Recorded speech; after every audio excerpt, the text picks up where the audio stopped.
am reporting from a different scene today. I am helping out on the Collette Farm, so my family farm. We are harvesting potatoes. So behind me we've got a harvester with a truck up next to it, and here's my rig for the day, and I am waiting in line here to be loaded with potatoes. We grow chip potatoes, used to make Lay's potato chips, so next time you pick up a bag, maybe think of me.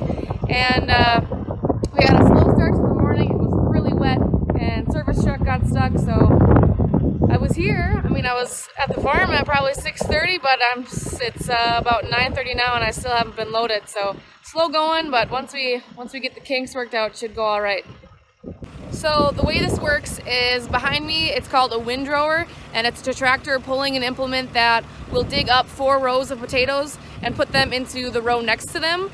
And then when the harvester comes around behind the windrower, the harvester will pick up an additional 4 rows plus those 4 rows that were dumped in there. So it kind of makes things go a little bit more efficiently, and we can go a little bit faster and dig up 8 rows at a time, and it goes well.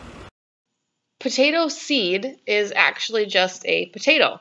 So they can be cut up, and as long as there is an eye in each piece, it should develop into a plant.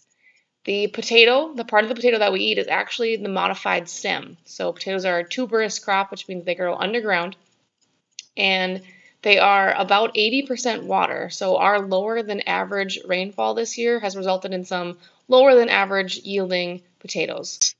What you see here is the harvester picking up the 4 rows from the windrower plus digging up an additional 4 rows, and there's a series of aprons that kind of sort out some of the dirt and some of the vines that are like the brown things that you see on the ground, and putting it into a truck. The reason the door on the truck is down on the side is because potatoes are really easily bruised, so they can only be dropped about 6 inches. Otherwise it affects their physical appearance, and it can therefore lead to deductions in price. Then at the warehouse, trucks back up and we have people manually sorting out potatoes that are no good or dirt. And there's even a really fancy piece of machinery that I just zoomed in there. It's called a clod hopper, and it has technology in it that can sort out dirt so that we have less manual labor. The potatoes then go down a series of conveyors into storage as we wait for orders from Frito-Lay to ship them out. So they could possibly be stored from September all the way into the early summer, late spring months. So unlike some other crops that you can harvest and walk away from, potatoes are not like that at all.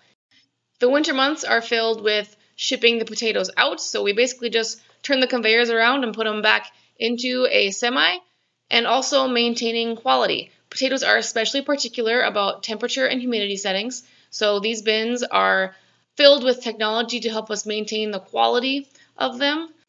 A little disclaimer though, even though I did grow up around the potatoes and was more involved then, since getting my big girl job and starting farming with Justin, I haven't been spending nearly as much time out there as I used to. So my brothers and my dad and my aunt could tell you way more about potatoes than I ever could. They are truly the experts. I'm here dumping my last load for the day. It's getting a little too warm outside, so we gotta call it quits. You can't put potatoes in the bin if they're warm, because that makes them more susceptible to disease and rotting. So we're calling it a day. And I just want to take a minute to tell you a little bit of history about the Allen Collette Potato Company. It was started by my grandma and grandpa, Alan and Susan, in the 60s, right after they were married. And obviously things have changed quite a bit since then. My grandpa played a really large role in changing how potatoes were grown and dug in the Red River Valley. And we're very proud of everything that he has done and what the empire that he has built, and it's our pleasure and our pride to continue that tradition. This is a family operation.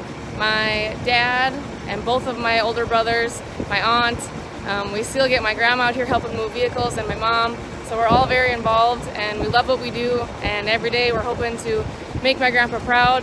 He passed away in December of 2016 and it hasn't really been the same without him, but we hope that we're making you proud, Grandpa, and I'll see you soon.